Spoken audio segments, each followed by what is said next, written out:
Podía ver a Lestat tocando las paredes de ladrillo con su duro rostro de vampiro, convertido en una máscara retorcida de frustración humana. Yo estaba seguro de que ahora debíamos separarnos, de que, si fuera necesario, yo debía poner un océano entre los dos, y me di cuenta de lo que había tolerado todo ese tiempo debido a mis dudas.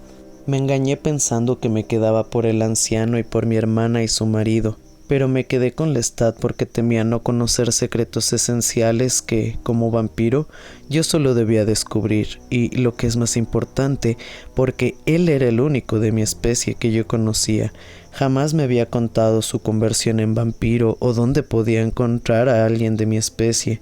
Esto entonces me afligía mucho, del mismo modo que lo había hecho durante 4 años. Lo odiaba y quería abandonarlo. Sin embargo, ¿podía hacerlo? En el ínterin, mientras yo pensaba todo esto, Lestat continuó con sus diatribas.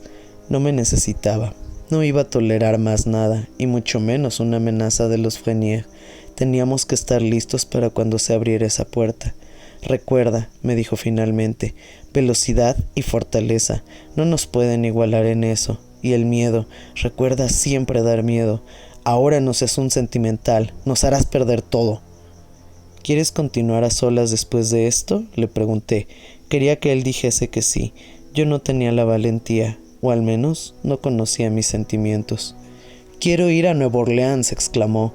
«Simplemente te advertía que no te necesito más, pero para escapar de aquí nos necesitamos. Ni siquiera sabes empezar a usar tus poderes. No tienes un sentido innato de lo que eres. Usa tus poderes persuasivos si viene esa mujer, pero si viene acompañada de otro, entonces prepárate a actuar como lo que eres». «¿Qué soy?», le pregunté, porque eso nunca me había parecido tan misterioso como en ese momento. «¿Qué soy?». Él se disgustó totalmente, se llevó las manos a la cabeza. «Prepárate», dijo ahora, haciendo relucir sus magníficos dientes. «A matar». De improviso miró los tablones del techo. «Se van a dormir. ¿Los oyes?». En un silencio prolongado, Lestat seguía caminando y yo continuaba sentado allí, meditando, devanándome los sesos acerca de lo que debía hacer o decirle a Babette, o, aún más profundamente, buscando la respuesta a una pregunta más difícil. ¿Qué sentía yo por Babette? Después de largo rato, una luz relumbró debajo de la puerta. Lestat estaba a punto de saltar encima de quien apareciera.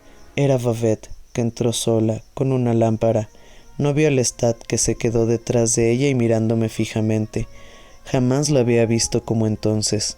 Tenía el pelo arreglado para acostarse, y era una masa de ondas oscuras detrás de su camisón blanco, y su cara estaba llena de tensión y terror.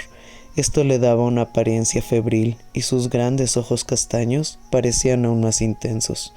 Como te he dicho, yo amaba su fortaleza y su honestidad, la grandeza de su alma, y no sentía pasión por ella tal como podrías sentirla tú, pero la encontré más atractiva que ninguna mujer que conociera en mi vida mortal. Incluso en el severo camisón, sus brazos y sus pechos eran redondos y suaves, y más me pareció un alma fascinante vestida de una carne rica y misteriosa. Yo, que soy duro y preciso y concentrado en un solo propósito, me sentía atraído irresistiblemente por ella, sabiendo que solo culminaría en la muerte.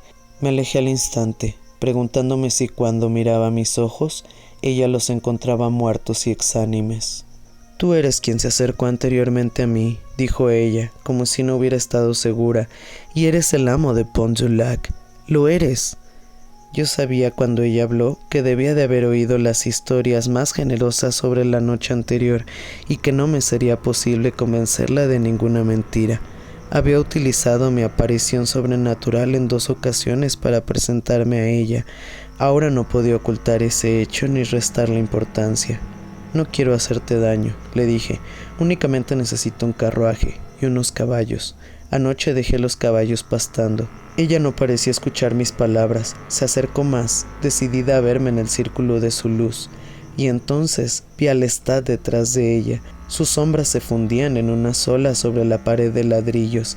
Estaba ansioso y era peligroso. «¿Me proporcionarás el carruaje?», insistí. Ahora me miraba con la lámpara en alto, y cuando quise desviar la mirada, vi que su rostro cambiaba. Quedó inmóvil, en blanco, como si estuviera perdiendo la conciencia. Cerró los ojos y sacudió la cabeza. Se me ocurrió que de alguna manera le había producido un trance sin el menor esfuerzo de mi parte. «¿Quién eres?», susurró. «Vienes del infierno. Venías de parte del demonio cuando llegaste ante mí». «El demonio», le contesté. Esto me afligió más de lo que me imaginé que podía hacerlo. Si se lo creía, entonces creería que mis consejos habían sido malos. Pondría todo en duda otra vez. Su vida era rica y buena, y yo sabía que ella no debía hacer eso. Como toda la gente fuerte, ella sufría, en cierta medida, de soledad. Era una marginada, una secreta infiel de alguna índole, y el equilibrio en que vivía podía trastocarse si ponía en duda su propia bondad. Me miró con un horror manifiesto. Fue como si, horrorizada, se hubiera olvidado de su propia vulnerabilidad, y ahora Lestat, que era traído a la debilidad como un muerto de sed al agua, la cogió de la muñeca, y ella gritó y dejó escapar la lámpara. Las llamas se esparcieron sobre el petróleo derramado, y Lestat la empujó hacia la puerta abierta. «Consigue el carruaje», le dijo. «Lo consigues ahora mismo, y los caballos también. Estás en peligro mortal. No hables de demonios». Apagué las llamas con los pies y seguí a Lestat gritándole que la dejara. Él la sujetaba por las muñecas y ella estaba furiosa. «Despertarás a toda la casa si no te callas», me dijo él, «y yo la mataré. Consigue el carruaje. Llévanos. Habla con el chico del establo», le dijo, sacándola por la fuerza al aire libre. Nos movimos lentamente por el patio a oscuras. Mi disgusto era casi insoportable. Lestat iba delante, y entre los dos, Babette, que avanzaba de espaldas, con sus ojos escrutando la oscuridad para vernos. «No os conseguiré nada», dijo ella. Yo cogí a Lestat del brazo, y le dije que me dejara hacer las cosas a mí. «Ella revelará nuestra identidad a todo el mundo a menos que me dejes hablar con ella», le susurré. «Entonces domínate», dijo disgustado.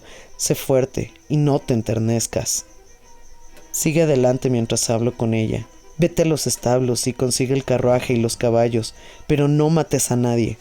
Yo no sabía si me obedecería o no, pero se alejó rápidamente cuando me acerqué a Babette. Su rostro expresaba una mezcla de furia y resolución. Ella dijo: «Aléjate de mí, Satán». Y entonces me quedé allí ante ella, mudo, mirándola nada más y manteniéndole la mirada, tal como ella hacía con la mía. Su odio hacia mí me quemaba como el fuego. «¿Por qué me dices eso?», le pregunté. «¿Fueron malos los consejos que te di?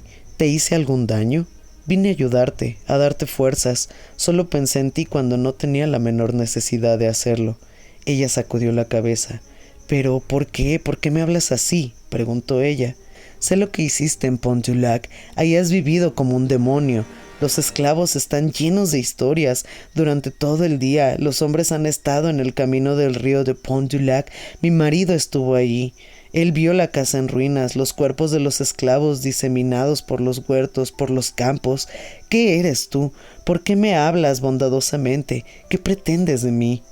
Ella se aferró a los pilares del porche y se balanceó hacia adelante y hacia atrás en la escalera. Algo se movió arriba en la ventana iluminada. «Ahora no te puedo dar las respuestas», le dije. «Créeme cuando te digo que vine a ti con la única intención de hacer el bien, y que anoche no te habría traído preocupaciones ni problemas de haber podido evitarlo». El vampiro se detuvo. El muchacho quedó con el cuerpo hacia adelante y los ojos muy abiertos. El vampiro estaba helado, con la mirada en blanco, hundido en sus propios pensamientos, en sus recuerdos. Y súbitamente el joven bajó la mirada, como si fuera el acto respetuoso que le correspondía hacer. Volvió a mirar al vampiro y luego desvió sus ojos, con el rostro tan compungido como el del vampiro, y entonces empezó a decir algo, pero se detuvo. El vampiro lo miró y estudió, de modo que el chico se ruborizó y volvió a desviar la mirada ansiosamente, pero levantó sus ojos y miró entonces los del vampiro. Tragó saliva, pero le mantuvo la mirada. «¿Es esto lo que quieres?», susurró el vampiro. «¿Es esto lo que quieres oír?». Sin hacer ruido, apartó su silla y caminó hacia la ventana. El muchacho se quedó como de piedra, mirando sus anchos hombros y la larga capa. «No me contestas. No te estoy dando lo que quieres, ¿verdad? Querías una entrevista, algo para la radio». «Eso no tiene importancia. Tiraré la cinta si usted así lo quiere». El muchacho se puso en pie. No puedo decir que comprendo todo lo que usted me dice. Sabría que estoy mintiendo si lo dijera. Por tanto, ¿cómo le puedo pedir que continúe, salvo para decir que lo que comprendo es diferente de todo lo que haya comprendido antes? Dio un paso en dirección al vampiro. Este parecía estar mirando la calle Divisadero. Entonces giró la cabeza lentamente y miró al joven y sonrió. Su rostro estaba sereno y casi afectuoso, y el entrevistador, de improviso, se sintió incómodo. Se metió las manos en los bolsillos y volvió a la mesa. Luego miró vacilante al vampiro y dijo: ¿Podría continuar, por favor? El vampiro dio media vuelta con los brazos cruzados y se apoyó en la ventana. ¿Por qué?, preguntó. El muchacho no supo qué contestar. Porque quiero escucharle. Se encogió de hombros. Porque quiero saber exactamente lo que sucedió. Muy bien, dijo el vampiro con la misma sonrisa bailoteándole en los labios. Regresó a su silla y se sentó frente al muchacho. Cambió un poco la posición del magnetófono y dijo: un aparato maravilloso, realmente. Pues permite que continúe. Debes entender que lo que entonces sentía por Babette era un deseo de comunicación más fuerte que cualquier otro deseo que sentía, salvo por el deseo físico de sangre. Era tan intenso que me podía hacer sentir las profundidades de mi capacidad de soledad. Cuando antes había hablado con ella, había habido una comunicación breve, pero directa, que era tan simple y satisfactoria como la de dar la mano a una persona, estrechársela, dejándola ir suavemente. Todo eso en un momento de gran necesidad o aflicción, pero ahora estábamos confundidos. Para Babette yo era un monstruo y eso me parecía espantoso. Yo hubiera hecho cualquier cosa para que cambiara de parecer. Le dije que los consejos que le había dado eran correctos, que ningún instrumento del demonio podía hacer algo correcto aunque quisiera. Lo sé, me dijo, pero con eso ella quería decir que no podía confiar más en mí que en el mismo demonio. Me acerqué, pero ella retrocedió. Levanté la mano y ella se encogió, aferrándose a la barandilla. Pues bien, entonces, dije, sintiendo una profunda exasperación, ¿por qué me protegiste anoche? ¿Por qué has venido a verme a solas? Lo que vi en su rostro era astucia. Tenía una razón, pero no me la revelaría de ningún modo. Le era imposible hablarme libre y abiertamente, brindarme la comunicación que yo deseaba. Me sentí afligido al mirarla. Ya era tarde, y yo podía ver y oír que el Estado había entrado en el sótano y retirado nuestros ataúdes, y yo necesitaba irme, aparte de sentir otras necesidades, la necesidad de matar y de beber. Pero no era eso lo que me afligía, era algo más, algo mucho peor. Era como si esa noche fuera la única de miles de noches, un mundo sin fin, una noche encorvándose sobre otra noche hasta hacer un gran arco del que no podía ver el final, una noche en la que yo andaba bajo el frío y las estrellas insensibles. Pienso que desvié la mirada y me puse una mano sobre los ojos. De improviso me sentí débil y oprimido. Pienso que hacía algún sonido en contra de mi voluntad, y entonces, en ese pasaje vasto y desolado de la noche, vi súbitamente una posibilidad que jamás había considerado, una posibilidad de la cual había huido, absorto como estaba con el mundo, con todos mis sentidos de vampiro, enamorado del dolor, la forma, el sonido, el canto y la suavidad y las variaciones infinitas. Babette se movía, pero no le presté atención. Sacaba algo del bolsillo y era su gran llavero. Subía los escalones. Déjala ir, pensé. Criatura del demonio, susurró. Aléjate de mí, Satán, repitió. La miré. Estaba inmovilizada en los escalones, mirándome con sus grandes ojos suspicaces. Había alcanzado la lámpara que colgaba de la pared y la tenía en sus manos mirándome, cogiéndola como una cartera valiosa. ¿Piensas que yo vengo de parte del demonio?, le pregunté.